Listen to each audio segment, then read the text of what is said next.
절씩 또 번갈아 가면서 큰 목소리로 읽어보도록 하겠습니다. 자, 역대상 17장 25절. 나의 하나님이여, 주께서 종을 위하여 왕조를 세우실 것을 이미 듣게 하셨으므로 주의 종이 주 앞에서 이 기도로 간구할 마음이 생겼나이다. 여호와여,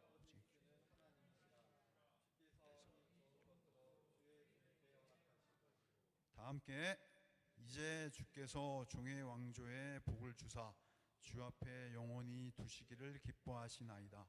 여호와여, 주께서 복을 주셨사오니 이 복을 영원히 누리리이다 하니라. 아멘. 자, 500번 목사님 나오셔서 회복은 하나님의 방식으로 라는 말씀 전해 주시겠습니다. 자, 계속해서 역대기 말씀 보고 있는데요. 이야, 여러분들 회복이 필요해 보이거든요. 지금 진강이 어제 몇 시 잤습니까? 2시에. 자, 또 승현이 어제 몇 시 잤습니까? 1시에. 자, 또 지민이 어제 몇 시 잤습니까? 3시? 1시에. 회복이 필요하겠어요. 그 시간에 자고 또 일어나서 예배 자리 나오려면 또 아침에 일어나서 화장도 하고 그래야 되면은 여러분들 수면은 언제 하는지. 자, 시험 기간이 되면은 우리에게는 회복이라는 것이 필요합니다. 그런데 마침 우리가 계속해서 이제 접하고 있는 말씀이 주제가 회복에 대한 소망이라는 것이었죠. 근데 우리가 조금 더 들어가 보자는 겁니다. 오늘 말씀은 이 회복에 대한 소망을 또 한번 어떻게 얘기를 하고 있는지 그 주제를 조금 더 파고 들어가 보자는 건데요. 오늘은 이제 이 다윗의 스토리를 통해서 이 회복이요, 다른 때에 일어나는 게 아니고 다른 방식으로 일어나는 게 아니라 하나님의 때에 일어난다는 거예요. 그리고 하나님의 방식으로 일어난다는 겁니다. 우리가 막 시험을 엄청 열심히 공부를 해가지고 100점 맞으면 어때? 성적이 회복됐으니까 인생도 회복될 것 같고 나의 마음도 회복될 것 같고 그렇지만 그렇지 않다는 거죠.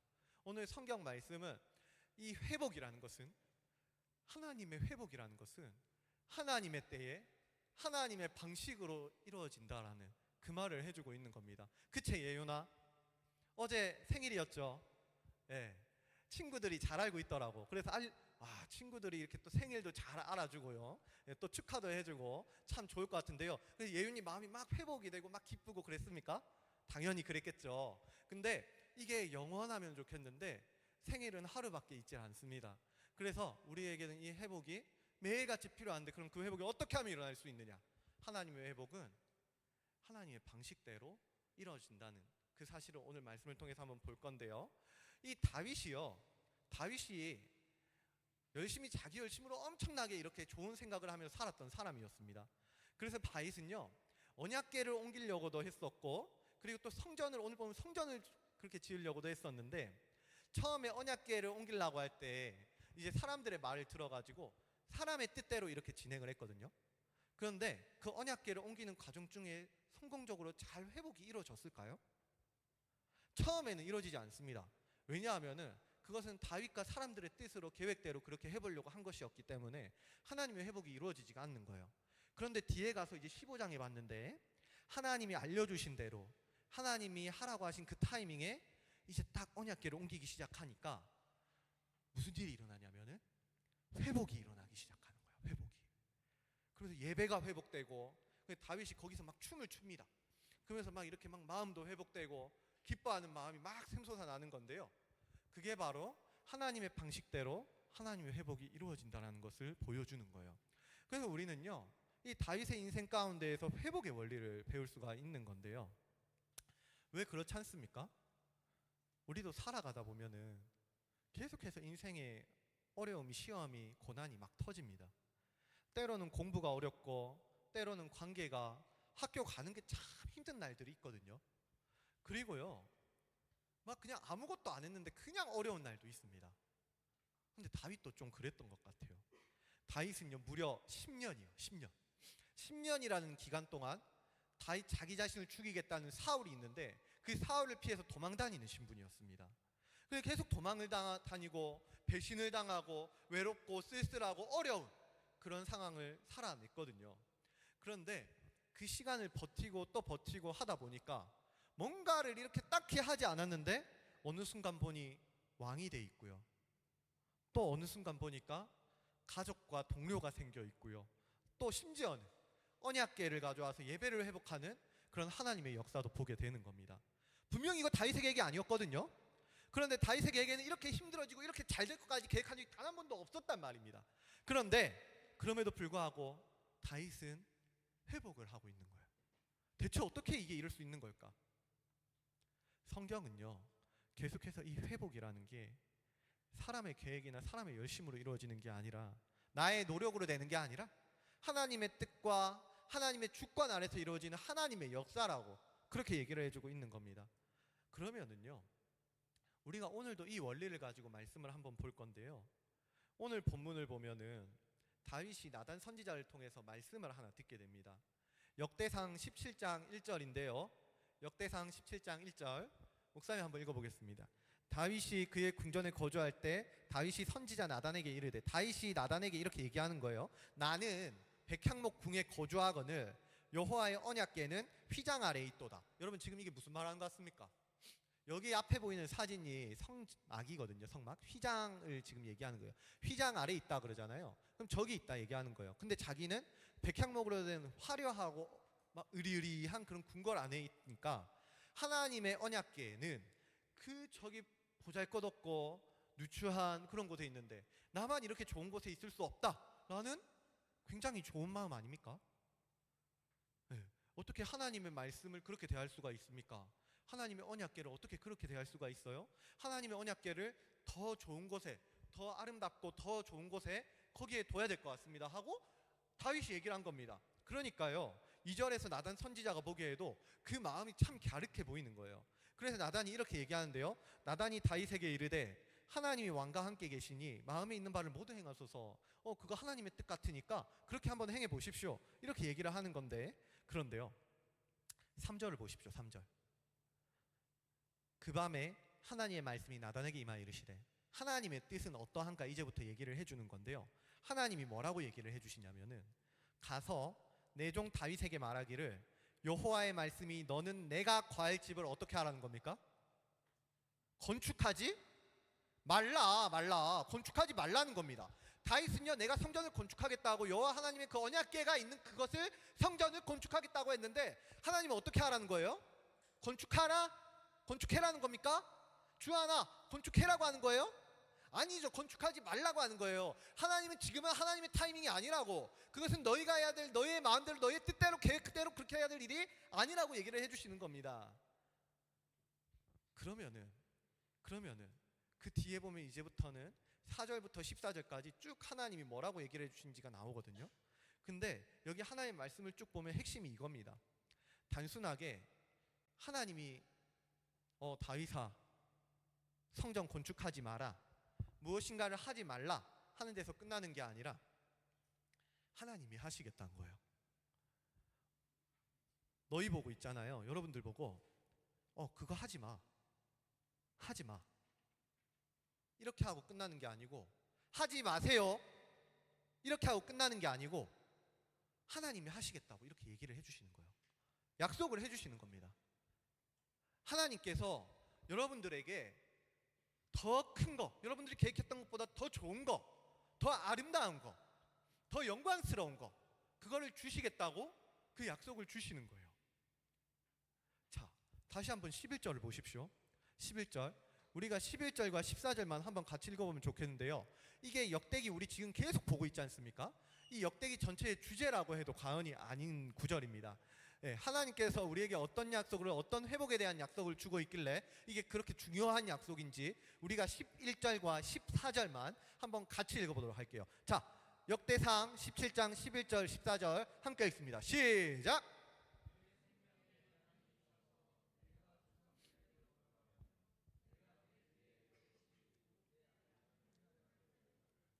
그 나라를 견고하게 하리니 내가 영원히 그를 내 집과 내 나라에 세우리니 그의 왕위가 영원히 견고하리라 하셨다 하라. 자, 한마디로 하나님께서요, 내가 너를 세우겠고 내가 너를 견고하게 하겠다는 그 약속을 주시는 장면인데요, 자, 다시 11절을 한번 보십시오. 11절. 11절을 한번 보세요. 지금 내 생명의 연한이 차서 내가 조상들에게로 돌아가면은 누가 내 뒤에 내 씨를 세우겠다는 겁니까? 누가 세우겠다는 거예요? 내가 세우겠다고 돼 있지 않습니까? 그 내가 누굽니까 지금? 누가 지금 얘기를 하고 있다는 거예요? 하나님이 얘기를 하고 있다는 거예요. 하나님이 너를 세우겠고, 하나님이 너를 견고하게 하겠고, 하나님이 너뿐만이 아니라 너의 자손들까지도 너와 한 그 약속대로 너를 계속 세워주겠다는 겁니다. 지켜주겠다는 것이고요, 함께해 주시겠다는 겁니다. 네 인생이 지금 당장에는 약속이 보이지 않는다 할지라도 하나님은 너를 지켜주시겠다는 그 말씀을 지금 해주고 있는 거예요. 그리고 실제로 하나님께서는 이 뒤에 역대상 하를 보면은요, 그 약속을 신실하게 이루고 계시는 것을 이 말씀을 통해서 보여주시는 것이거든요. 자, 그러니까 이 말씀을 들은 다윗이 어떻게 반응을 하냐? 그 말씀 앞에서 다윗이 16절입니다. 16절. 다윗 왕이 여호와 앞에 들어가 앉아서 이르되, 다윗 왕이 말한 거예요. 여호와 하나님이여, 여호와 하나님이여, 나는 누구이오며 내 집은 무엇이기에 나에게 이렇게까지 하냐고, 나에게 이에 이르게 하셨나이까라고. 나는 하나님 앞에 아무것도 드린 게 없고 하나님 앞에 아무것도 내세울 게 없는데 하나님께서는 왜 나를 이렇게까지 사랑한다고 해주시는 겁니까? 왜 나를 이렇게까지 신경 써주시는 겁니까? 왜 나에게 이런 약속까지 주시는 겁니까? 왜 나를 세워주시고 보듬어 주시고 인도해 주시는 겁니까? 그런 말을 다윗이 하고 있는 겁니다. 아무리 생각해봐도 다윗의 머리로는요, 자기가 하나님 앞에 이렇게 받을 만한 것들을 한 적이 없는 것 같거든요. 시험 기간만 되면은 하나님은 온데간데 안 보이거든요. 그리고 또 바쁘고 분주하고 어려운 어떠한 상황 가운데 매몰리면은 하나님보다 내 상황이 더 커 보이는 게 우리의 인생인 게 다윗의 고백이란 말이에요. 그런데요, 다윗은요, 하나님께서 주시는 이 약속 가운데, 하나님 대체 내가 무엇인데 뭘 했길래 하나님께서는 나에게 이런 약속을 주시고 나를 세워주시고 나를 붙들어 주시고 나를 견고하게 해주시겠다는 겁니까? 그런 고백을 하고 있는 겁니다. 분명히 다윗은 내세울 게 없었거든요. 다윗은요, 막내였고요, 양을 치던 목동에 불과했습니다. 아무것도 내세울 게 없었고요, 그냥 매일 양이나 치고 다니면서 들판이나 떠도는 게 다윗의 인생이었습니다. 그런데 지금은 어떻게 돼 있습니까? 하나님이 세우신 거예요. 하나님이 왕의 자리로 세우시고 그 주변에 가족을 만들어 주시고 백성을 만들어 주시고 나라를 회복시켜 주시고 그들의 예배를 회복시켜 주시는 것이죠. 그 과정 가운데 힘든 일들이 많았을 겁니다. 배신을 당한 날도 있었을 거고요, 춥고 외롭고 어려운 날들이, 그래서 마음이 무너져 가지고 아무리 일어서려고 해봐도 이 문드러진 마음이 회복되지 않는 날들이 많았을 거거든요. 그런데 그 순간마다 하나님은 말씀해 주시는 거예요. 내 사랑하는 아들아, 내 사랑하는 딸아, 내가 너와 함께 하리니, 내가 너를 이렇게 세우리니, 내가 너를 견고하게 하리니. 그리고 그 말씀을 지금 여기서 다시 한번 확정시켜 주시는 것이죠. 그러니까 다윗은 고백하는 거거든요. 역대상 17장 18절인데요. 자, 목사님이 한번 읽어볼 건데, 하나님께서 오늘 우리에게 세우겠다고, 나를 견고하게 하시겠다고 하신 그 말씀에 다윗이 뭐라고 이렇게 반응하고 고백하고 기도하고 반응하고 있는지 한번 이 기도의 모범을 같이 들어보면 좋을 것 같아요. 자, 은혜를 받은 다윗이 하나님 앞에 고백합니다. 주께서 주의 종에게 베푸신 영예에 대하여, 그 영예라는 게 은혜를 얘기하는 겁니다. 수많은 영광스러운 은혜들을 얘기하는 건데요, 영예에 대하여 이 다윗이 다시 주께 무슨 말을 하오리까? 할 말이 없다는 거죠. 주께서는 주의 종을 아시나이다. 여호와여, 주께서 주의 종을 위하여 주의 뜻대로 이 모든 큰 일을 행하사 이 모든 큰 일을 알게 하셨나이다. 그리고 뿐만 아니라요, 하나님의 큰 일을 알게 된 다윗이 또 뭐라고 기도를 하냐면 25절입니다. 25절. 나의 하나님이여, 주께서 종을 위하여 왕조를 세우실 것을 이미 듣게 하셨으므로 주의 종이 주 앞에서 이 기도로 간구할 마음이 생겼나이다. 주님이 약속을 해주셨기 때문에 원래 다윗은 기도할 수 있는 사람이 아니었거든요. 목동이었거든요. 아무것도 가진 게 없었거든요. 감사를 할 게 잘 안 보였거든요. 그런데요, 이 자리에서 감사하고 찬양하고 기뻐할 수 있는 이유는 하나님이 약속해 주셨기 때문에, 하나님이 또 나를 붙들어 주시고 세워 주시고 견고하게 하실 것이라는 그 약속을 주셨기 때문에 다윗은 또 한 번 기도로 간구할 마음이 생겼나이다라고 이렇게 고백하고 있는 겁니다. 그래서 그 기도의 끝이 뭐냐? 26절. 여호와여 오직 주는 하나님이시라. 주는 하나님이시라고 고백을 합니다. 주께서 이 좋은 것으로 주의 종에게 허락하시고, 주님이 허락하셨다는 거거든요. 지금 우리가 누리고 있는 모든 삶을, 다윗이 누리고 있는 모든 것들을 주께서 허락하셨다는 겁니다. 이제 주께서 종의 왕조에 복을 주사 주 앞에 영원히 두시기를 기뻐하시나이다. 여호와여 주께서 복을 주셨사오니 이 복을 영원히 누리리이다. 이게 바로 다윗의 기도고 고백인 겁니다. 이것이 바로 다윗이 배운 회복의 원리인 것이에요. 다윗은 지금 하나님이 변함없이 신실하신 분이시다 라는 이 사실을 알았기 때문에 내 인생이 주님이 주신 복이라고 한다면, 내가 누리고 있는 이 순간도 주님이 주신 복이라고 한다면, 나는 이 변하지 않을 복을 믿고 영원히 누리겠다고 그렇게 다짐하고 또 고백하고 있는 겁니다. 그러므로요, 우리도 같이 다윗처럼 한번 기도해 봤으면 좋겠어요. 여러분들 다윗 이상으로 여러분들 받은 게 너무나도 많거든요. 모르겠죠. 그런데요, 사실입니다. 하나님이 우리 이 다윗에게 주신 이 약속은요, 지금 우리에게도 유효한 약속입니다. 왜냐하면 다윗에게 약속하신 왕조가 세워지고 왕위가 경고하게 된다는 이 약속은 우리가 예수 그리스도를 통해서 숱하게 들은 약속이기 때문입니다. 예수님이 여러분들을 세우시고 예수님이 여러분들을 붙드시고 예수만에서 이 약속이 성취가 되었기 때문에 지금 우리에게도 이 약속은 계속해서 진행형이라는 것이죠. 하진이한테도 하영이한테도 도연이한테도 근영이한테도 우리 중도 모두한테요, 하나님이 내가 너를 세우겠다고, 내가 너를 견고하게 하겠다고 오늘 이 약속을 주시는 겁니다.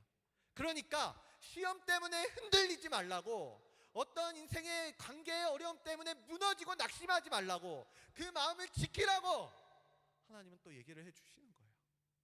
내가 너와 함께 하겠다고, 내가 너를 인도하겠다고 하나님 그렇게 우리 말씀해 주시는 겁니다. 그래서 우리가 이제 이 다윗처럼 내가 이 역대기의 회복을 같이 누리고 있다고 그렇게 생각하고 또 믿는다고 한다면 우리도 다윗처럼 고백할 수 있는 겁니다. 여호와여 내가 누구이길래, 내가 무엇이간데, 내가 대체 뭐길래 나를 여기까지 이르게 하셨나이까. 여러분들 지금도 살아있지 않습니까? 여러분들이 이렇게 살기 위해서 뭔가 열심히 노력한 게 있습니까? 이 땅에 태어날 때 여러분들이 뭔가를 계획하고 태어났습니까? 그게 아니잖아요. 그럼 대체 이곳에 살아있을 수 있는 이유는 무엇이냐는 거예요. 그것을 갖다가 우리 노력하지 않은 걸 얻은 걸 갖다가 은혜라고 얘기하지 않습니까? 여러분들에게 이 은혜가 미쳐 있다는 겁니다.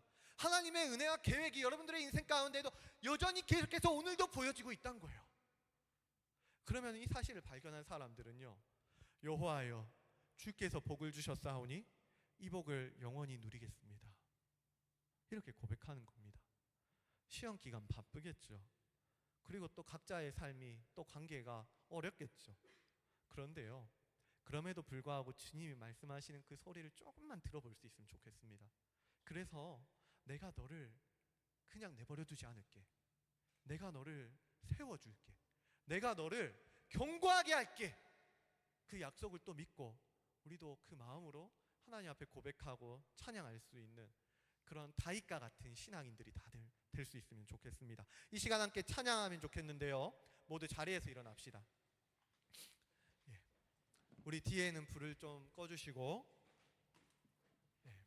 여러분 다윗이요 오늘 다른 고백하지 않잖아요. 다윗은요 나는 누구이고 내가 뭐길래 나를 여기까지 이르게 하셨나이까 이렇게 고백하지 않습니까? 어떻게 그렇게 고백할 수 있는 걸까요? 다윗은요 자기 주변의 상황과 어려움 보는 거 아니거든요. 다윗은요 자기 시험 성적 보는 거 아니고요, 다윗은 자기 주변에 자기를 괴롭게 하는 사람들을 보는 게 아닙니다. 다윗이 보는 것은 하나님의 약속을 보는 거예요. 하나님의 인도하심을 보는 것입니다. 우리도 마찬가지예요. 지금 내가 처한 상황이 제 아무리 답답하고 어렵고 힘들고 두렵다 할지라도 우리도요 나를 인도하시는 하나님을 보는 겁니다. 가사 한번 보십시오. 나의 가는 길 누가 인도하신다 합니까? 주님이 인도하시는 겁니다. 주님이. 내가 계획하고 사람이 계획하고 그러는 게 아니라 주님이 인도하시는 거예요. 주님은 보이지 않거든요. 특징이 있어요. 보이지가 않으세요. 보이지도 않고 여전히 나는 힘들고 어렵단 말이에요.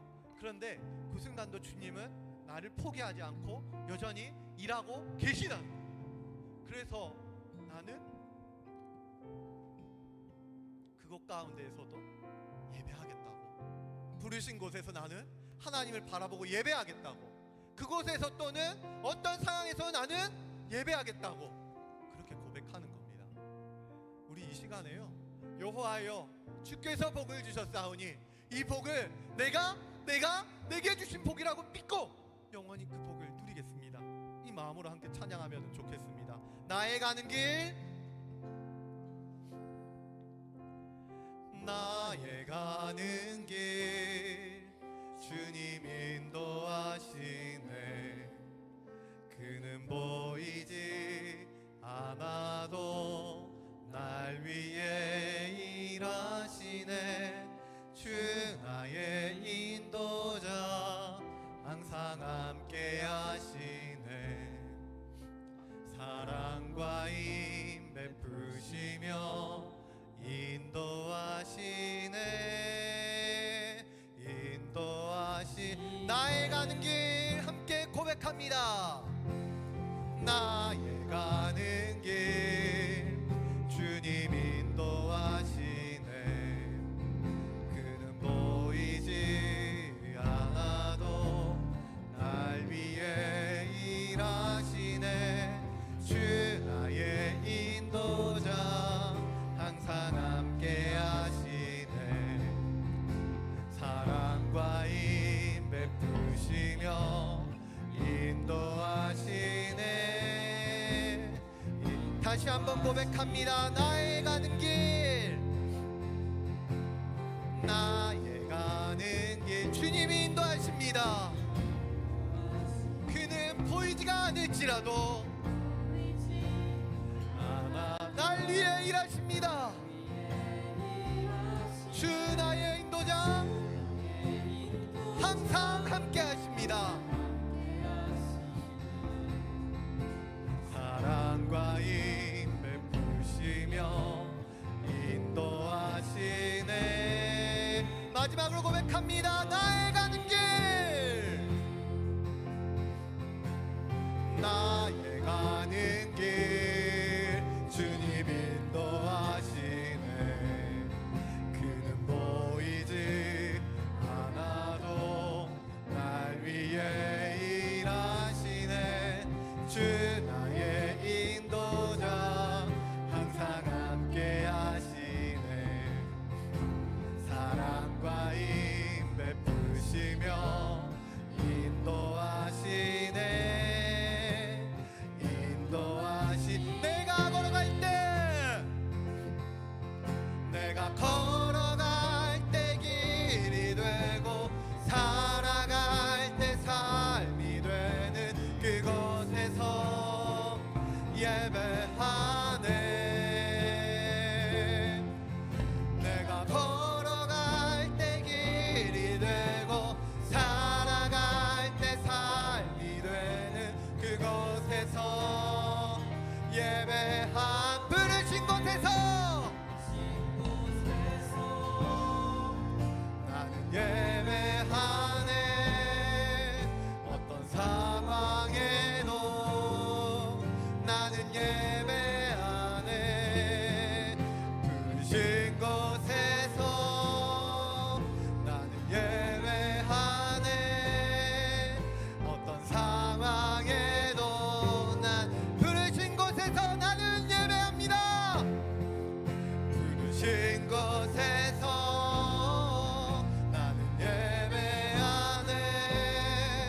어떤 상황에도 나는 부르신 곳에서 나는 예배하네. 어떤 상황에도 나는 예배하네. 부르신 곳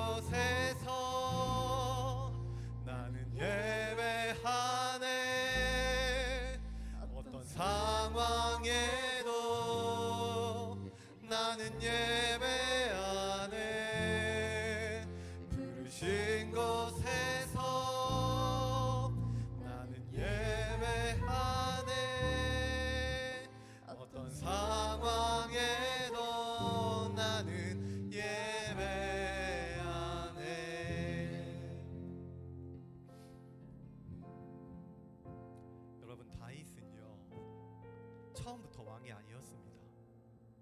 처음부터 사람들이 많았던 게 아니었습니다. 양을 치던 목종이었고 잊혀진 존재였고 심지어 도망치고 외롭고 배신당하고 겨우겨우 하루하루 버티면서 그렇게 살아가는 게 목적이었던 사람이었거든요. 그게 바로 다윗이었거든요. 그런데요, 하나님은 그런 다윗을 포기하지 않으시는 거예요. 하나님은요, 하나님의 방식대로 매일같이 이 다윗을 세워가고 있었던 겁니다. 우리도 마찬가지거든요. 지금 내가 보기엔 너무나도 초라해 보이고 너무나도 어려워 보이고 아무것도 없는 것 같아서요, 그래서 시험 앞에 낭망하고 낙심하고 사람들과의 관계도 어그러져 있는 것 같고 내 마음조차 모르겠는 바로 이때에 하나님 말씀하시는 겁니다. 내가 너를 여기까지 이끌었고 내가 너를 앞으로도 이끌 것이다. 그러니 너는 내가 가르쳐준 이 고백처럼 나의 가는 길은 주님이 인도하십니다. 주님이 함께 하시고 주님이 세워가십니다. 너는 좀 고백할 수 없겠니? 이렇게 말씀하시는 거거든요. 우리 이 시간 함께 기도하면 좋겠습니다. 주님, 내 삶이 비록 광야 같은 시간이지만 그래서 참마음이 문드러지는 것 같고 버겁게도 느껴지는 것 같지만 그래서 너무나도 어려워서 이 예배의 자리를 찾는 것조차 너무나도 버겁지만요, 그 안에서 하나님을 보기를 원합니다. 주님 주신 말씀을 다시 한번 느껴보기를 원합니다. 주님의 인도하심을 조금 더 붙들어 보기를 원합니다. 그러니 주님, 우리의 마음 가운데 역사하여 주시옵소서. 우리의 상한 마음을 회복시켜 주시옵소서. 우리를 다시 한번 일으켜 주시옵소서라고 이 시간 우리 다같이 주님 주신 마음을 따라 기도하며 나가도록 하겠습니다. 함께 기도하겠습니다. 살아계신 아버지 하나님 감사합니다. 주님, 우리 이 시간 가운데도 주님이 주신 마음을 따라 나아가기를 원합니다. 주님, 우리의 인생은 다 처음 보았던 것처럼 목동이었고 우리의 인생에는 무엇을 내세워야 할지, 무엇을 자랑해야 될지, 무엇으로 살아가야 할지 이 하루를 또 버티는 것이 급급한 그러한 인생에 불과하지만 그럼에도 불구하고 주님은 우리는 보지 못할지라도 주님은 우리를 세워가시고 우리를 이끄시고 주님 또 약속해 주시니 그 주님을 붙잡고 살아가기를 원합니다. 그 주님께로 또 한 걸음 나아가기를 원합니다. 주님, 우리를 인도하여 주시고 주님 우리를 또 이끌어 주시겠다 하신 그 약속 따라서 주님 우리 고백합니다. 주님 이 길을 주님이 인도하시고 주님이 앞으로도 영원토록 인도하시고 경복케 하실 것입니다. 그러니 나는 주님을 붙잡고 또 한 주를 살아가겠습니다. 그러니 주님 이 인생을 주관하여 주시옵소서.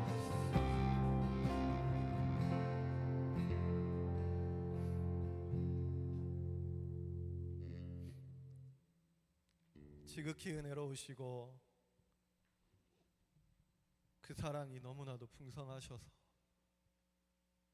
우리에게 회복의 약속을 주시고 단 하루도 단 한순간도 빠짐없이 세우시고 또 일으키시고 또 경고케 하시는 하나님 감사를 드립니다. 우리 이 시간 주님, 나의 상황에 큼을 보는 게 아니라 하나님의 크신과 그 약속을 붙들고 인도하심을 붙들고 다시 한번 나아가기를 다짐하기를 결심하기를 원하오니 주님, 우리 가운데 회복으로 다시 한번 일어섬으로 다시 한번 주님의 그 영광을 바라보고 다른 박질하는 인생으로 세워 주시옵소서. 이제는 우리 주 예수 그리스도의 은혜와 하나님의 무궁하신 사랑과 성령님의 감화 감동 교통하심이 여호와여 주께서 복을 주셨사오니 이 복을 영원히 누리리이다라고 고백하기를 원하는 우리 중등부 모든 학생들과 선생님들 머리 위에 이제로부터 영원토록 함께 있을지어다. 아멘. 공과 진행하겠습니다.